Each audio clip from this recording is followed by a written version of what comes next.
Palabras de fe. Reflexión diaria del Evangelio.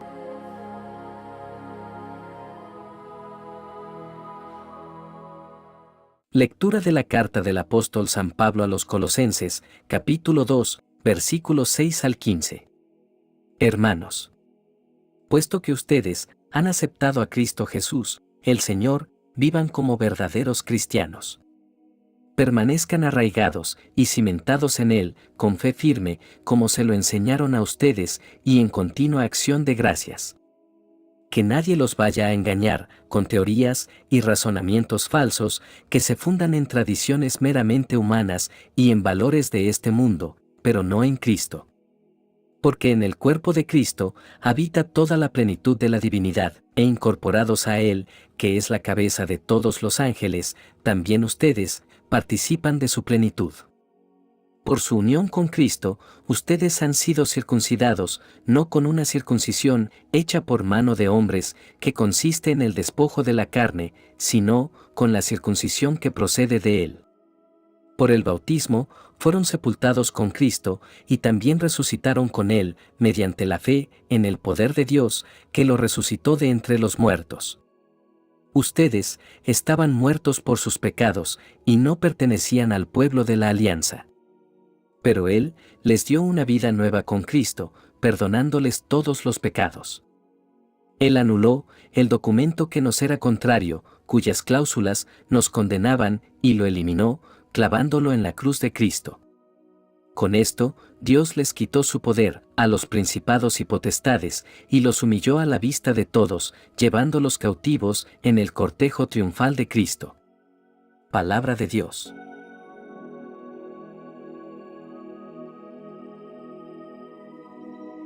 Lectura del Santo Evangelio según San Lucas, capítulo 6, versículos 12 al 19. Por aquellos días, Jesús se retiró al monte a orar y se pasó la noche en oración con Dios. Cuando se hizo de día, llamó a sus discípulos, eligió a 12 de entre ellos y les dio el nombre de apóstoles. Eran Simón, a quien llamó Pedro, y su hermano Andrés, Santiago y Juan, Felipe y Bartolomé, Mateo y Tomás, Santiago, el hijo de Alfeo, y Simón, llamado el fanático, Judas, el hijo de Santiago, y Judas Iscariote, que fue el traidor. Al bajar del monte, con sus discípulos y sus apóstoles, se detuvo en un llano. Allí se encontraba mucha gente que había venido tanto de Judea y Jerusalén como de la costa de Tiro y de Sidón. Habían venido a oírlo y a que los curara de sus enfermedades. Y los que eran atormentados por espíritus inmundos quedaban curados.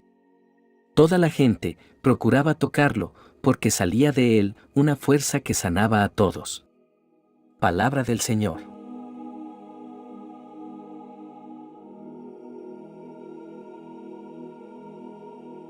Nos reunimos en la presencia del Señor para reflexionar sobre las lecturas de la palabra de Dios que hemos escuchado hoy. Ambos textos bíblicos nos ofrecen importantes lecciones sobre la fe, la oración y la curación. La primera lectura contiene una riqueza espiritual profunda y nos brindan una visión más clara de la vida en Cristo y la victoria que tenemos en Él. Pablo comienza este pasaje bíblico exhortándonos a vivir en Cristo Jesús de la misma manera en que lo hemos recibido. Esto nos recuerda que nuestra relación con Cristo no comienza con nuestras propias obras o méritos, sino con la gracia que nos ha sido dada. Somos llamados a mantenernos arraigados y edificados en Él. Ser arraigados en Cristo implica que nuestras vidas deben estar profundamente conectadas a Él, como las raíces de un árbol están conectadas al suelo. Esto significa nutrir nuestra fe, buscar constantemente una relación más profunda con Él y depender de su gracia para todo. Pablo nos advierte sobre el peligro de ser cautivos por la filosofía y hueca seducción según las tradiciones de los hombres. En su tiempo, como en el nuestro, había y hay muchas ideas y enseñanzas que buscan alejar a las personas de la verdad de Cristo. En un mundo lleno de información y opiniones diversas, debemos ser discernientes. Pablo nos invita a no ser cautivos de tales ideas. En lugar de eso, debemos centrarnos en Cristo, en quien habita corporalmente toda la plenitud de la deidad. Toda la sabiduría y conocimiento que necesitamos se encuentran en Él. Uno de los aspectos más hermosos de la fe cristiana es que a través de la fe en Cristo, somos circuncidados espiritualmente, no por manos humanas, sino por el poder de Dios. En Cristo, somos separados del pecado y estamos en comunión con Dios. Este acto espiritual de circuncisión representa la purificación y la nueva vida que tenemos en Cristo. Además, somos sepultados con Cristo en el bautismo y resucitados con Él a una nueva vida. Esto simboliza que hemos dejado atrás nuestra antigua naturaleza pecaminosa y hemos sido resucitados a una vida en Cristo, viviendo en su poder y su gracia. Pablo también enfatiza el poder transformador de la resurrección de Cristo. Antes, estábamos muertos en nuestros pecados y en la incircuncisión de nuestra carne, pero Dios nos dio vida junto con Cristo. La resurrección de Cristo es la base de nuestra esperanza y la fuente de nuestra nueva vida en Él. Además, Pablo nos dice que Dios borró la deuda que había contra nosotros con sus mandamientos y que nos era adversa. Esto significa que a través de la obra redentora de Cristo en la cruz, nuestros pecados han sido perdonados y nuestra deuda espiritual ha sido pagada en su totalidad. Somos liberados de la esclavitud del pecado y reconciliados con Dios. Pablo también habla de cómo Cristo triunfó sobre los poderes y autoridades espirituales en la cruz. Esto significa que, en Cristo, tenemos la victoria sobre todo lo que pueda oponerse a nosotros en nuestra vida espiritual. Nada puede separarnos del amor de Dios que está en Cristo Jesús, nuestro Señor. A lo largo de esta lectura, encontramos una invitación a recordar quiénes somos en Cristo y la obra redentora que Él ha realizado en nuestras vidas. Es fácil perder de vista esta verdad fundamental en medio de las distracciones y dificultades de la vida diaria. Recordar nuestra identidad en Cristo y su victoria sobre el pecado y la muerte es fundamental para nuestra fe y nuestra vida espiritual. Nos recuerda que no estamos solos en esta jornada, sino que tenemos a un Salvador amoroso que ha hecho todo por nosotros. El Evangelio de hoy nos presenta un momento crucial en el ministerio de Jesús. Su elección de los 12 apóstoles. A través de esta elección, vemos cómo Jesús formó una comunidad especial de seguidores que desempeñarían un papel fundamental en la propagación del Evangelio y en la historia misma del cristianismo. Pero este pasaje también nos enseña lecciones valiosas sobre la importancia de la oración, la elección de líderes y la misión de todos los creyentes. El pasaje del Evangelio comienza con Jesús subiendo a un monte a orar. La oración era una parte esencial de la vida de Jesús. A menudo, antes de tomar decisiones importantes o enfrentar momentos cruciales, se retiraba para buscar la comunión con su Padre Celestial. Aquí, en la elección de los 12 apóstoles, vemos que Jesús no toma esta decisión a la ligera. Pasa toda la noche en oración antes de tomar esta importante determinación. Este es un recordatorio para todos nosotros sobre la importancia de la oración en nuestras vidas.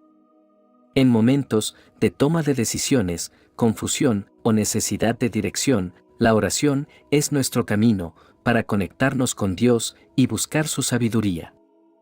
A menudo, en medio de nuestras ocupadas vidas, olvidamos el poder de la oración, pero Jesús nos muestra que es muy esencial. Después de pasar la noche en oración, Jesús toma una decisión crucial y elige a los 12 que serán llamados apóstoles. Es interesante notar que este grupo incluye a hombres con una variedad de antecedentes y personalidades. Entre ellos, encontramos pescadores, recaudadores de impuestos y otros. Jesús no se limita a elegir a los más educados o influyentes. Su elección está basada en su sabiduría divina y en su visión para su misión en la tierra. Este acto de elección también es un recordatorio de que todos nosotros, independientemente de nuestro pasado o circunstancias, podemos ser llamados y usados por Dios en su obra. No se trata de nuestra habilidad, sino de nuestra disposición a seguir a Jesús. En estos 12 hombres vemos que Jesús eligió a aquellos que estarían dispuestos a aprender, crecer y ser transformados por su enseñanza y su liderazgo. Después de la elección de los 12, Jesús los llama y los envía. Los llama para que estén con Él y para que luego los envíe a predicar y a expulsar demonios. Esto refleja la misión principal de los apóstoles y por extensión la misión de todos los creyentes, la cual es estar con Jesús y luego llevar su mensaje al mundo. La relación personal con Jesús es el corazón de nuestro llamado como creyentes. Antes de que podamos ser efectivos en llevar el Evangelio a otros, debemos estar con Él, aprender de Él y ser transformados por Él. Esta es la base de nuestro testimonio y nuestro ministerio. El envío de los apóstoles a predicar y expulsar demonios muestra la autoridad y el poder que Jesús les dio. Estos hombres no eran poderosos por sí mismos, pero estaban investidos con la autoridad de Jesús. Esta es otra lección clave para nosotros. Cuando obedecemos a Jesús y llevamos a cabo su misión, lo hacemos con su autoridad y con su poder, no con nuestras propias fuerzas. El Evangelio concluye con una descripción de la multitud que había venido de todas partes para escuchar a Jesús y ser sanada de sus enfermedades. La fama de Jesús se había extendido y la gente buscaba su presencia. Y cuando lo encontraban, experimentaban la sanidad y la liberación. Esta multitud refleja el deseo profundo de las personas de encontrar curación y liberación. Todos nosotros tenemos heridas y cargas que llevamos y anhelamos la sanidad y la libertad que solo Jesús puede ofrecer. Como seguidores de Cristo, tenemos el privilegio de llevar ese mensaje de esperanza y sanidad al mundo. Hermanos, con estas 2 lecturas hemos aprendido que debemos arraigar nuestra fe en Cristo. Esto implica que tengamos un compromiso constante de estudiar su palabra, orar y vivir de acuerdo con sus enseñanzas.